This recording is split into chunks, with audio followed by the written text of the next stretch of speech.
Back in June, we held a question box Sunday during which the people were invited to write questions down on index cards, and they were collected, and then during the sermon portion of that service, I responded to several of your questions. I did not get to all of them. One question I did not get to was this: how can we preserve what is sacred?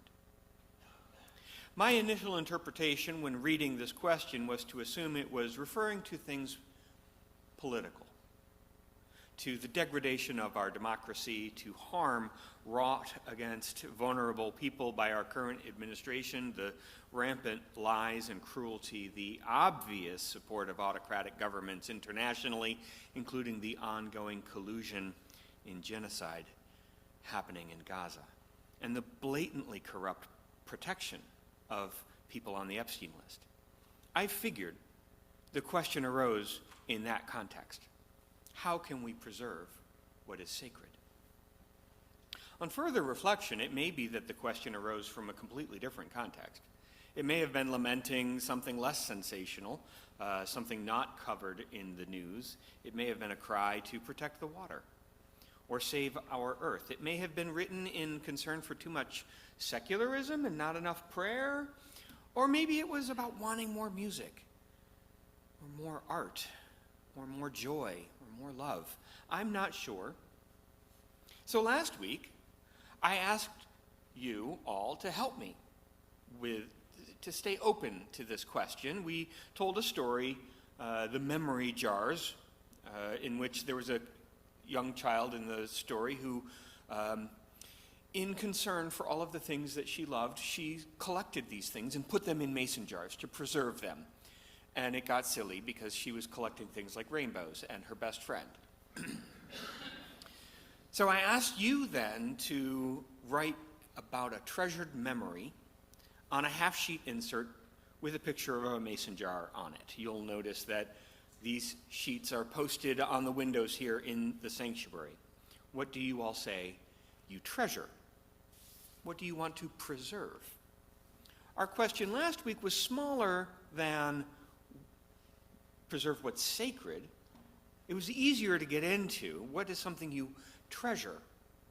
It's easier to sort that out than what is sacred to you, but it starts us in the right direction. The word sacred is a very religious word. The definition is something like connected to religious matters, connected to God, dedicated to religious purposes. It kind of just means religious and important. I use the word in a variety of ways, in the variety of ways that I talk about God or the holy. If you've heard me speak enough times, you may have picked up on one of my idiosyncrasies. I do this thing called, I call it at least, multi-framing, as a way of acknowledging and encouraging our theological diversity together. Instead of just saying God, I will instead say God, the holy, your highest principles, however you need to frame it. I'm talking about that which is greater than you and which calls you into deeper relationship. Have you heard me do that?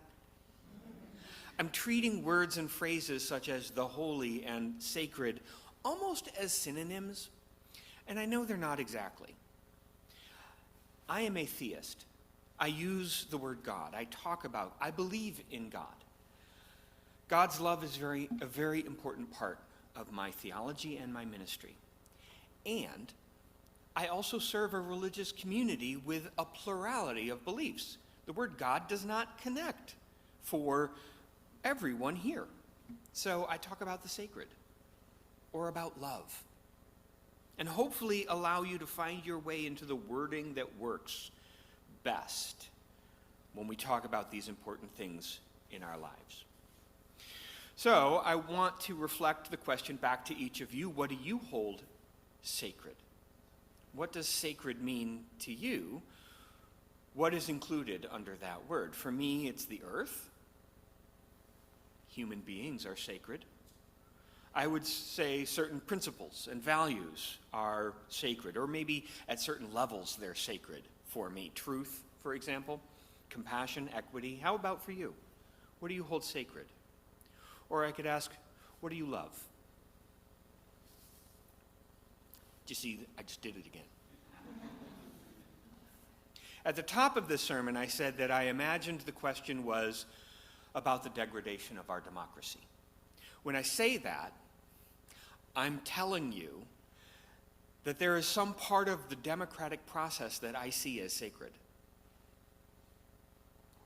And when I said I imagined the question was about harm wrought against vulnerable people, I'm revealing to you that in some fashion I see vulnerable people as sacred, or protecting and empowering vulnerable people as sacred work. What do you hold as sacred? I'm not making us all write things down on a picture of a mason jar like last week, but I do hope that you've landed on a few answers for yourself as I move along. In my write-up for the sermon, I reminded us of that profound quote from Adrian Rich that we heard sung by our choir this morning. My heart is moved by all I cannot save. So much has been destroyed, I have to cast my lot with those who age after age, perversely and with no extraordinary power, reconstitute the world. How can we preserve what is sacred? Rich suggested that one way to preserve what is sacred is to let your heart be moved by all you cannot save. Let the grief in. Don't numb yourself or let the overflow of news numb you. Let your heart be moved. Then, because so much has been destroyed, and it all seems hopeless and insurmountable, and I mean, who are we, you and I, muttering here together about how much has been destroyed?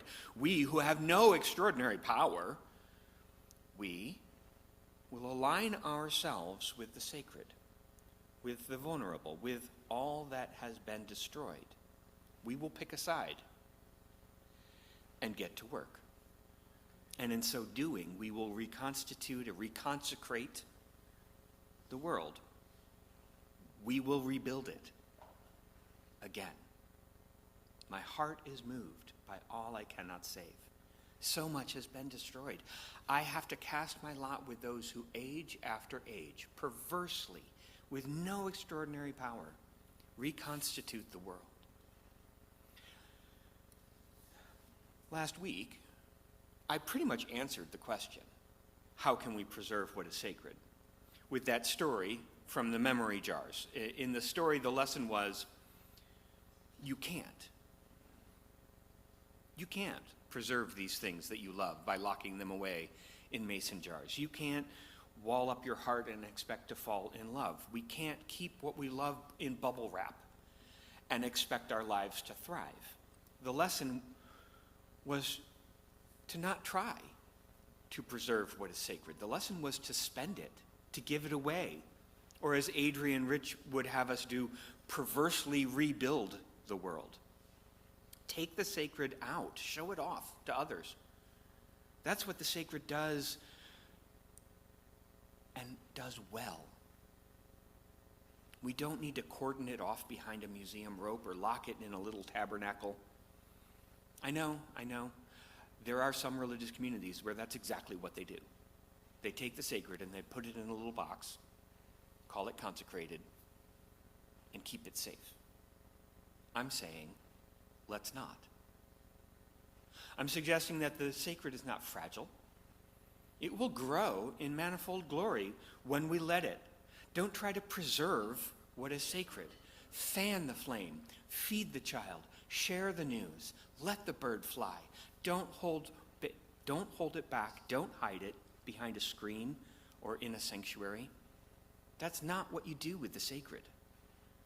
We're not supposed to keep it hidden. We're supposed to let it out, spread it around, help others discover it. Here's the part where I get specific. What does it mean to use it, to spread it around? I suggested that compassion is sacred for me. Perhaps it is for you. What will you do with that now? Compassion prompted me to show up at the No Kings rally, to show up at the voting booth. It prompted me to participate and get angry about SNAP benefits getting held hostage by political brinkmanship. Now what? How can we get closer, get involved? If compassion is sacred, lean in, let it lead, use it. I suggested that I see harm wrought against vulnerable people as a call to preserve what is sacred. Perhaps that's true for you as well. What will you do with that now? Many of us helped out at the community meals. We donated money to various programs that support the homeless and the hungry and the vulnerable. What if our work is to not just support the vulnerable, but to follow them? What if our work is to get vulnerable too? To show up at the bus station, to meet people, to let them learn your name. Get closer, get involved. If that's sacred,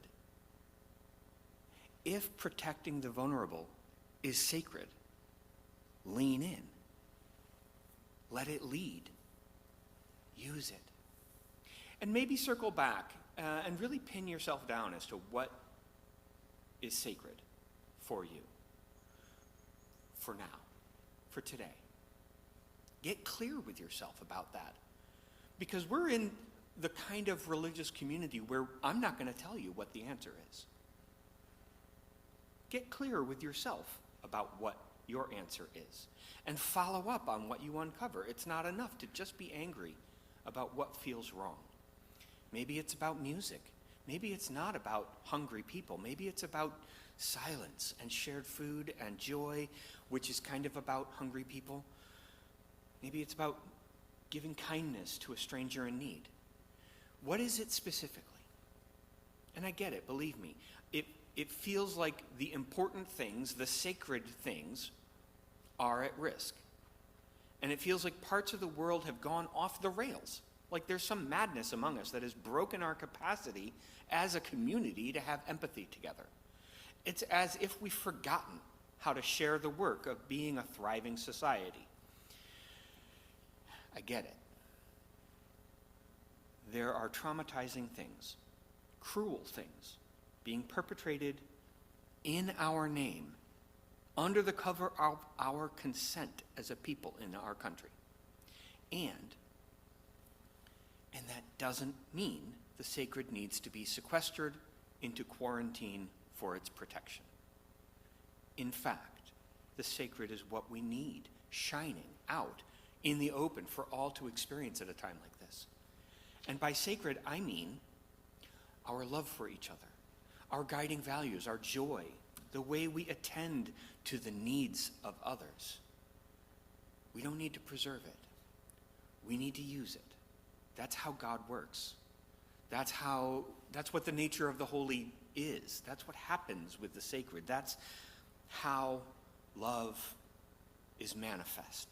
The more there is, the more there will continue to be.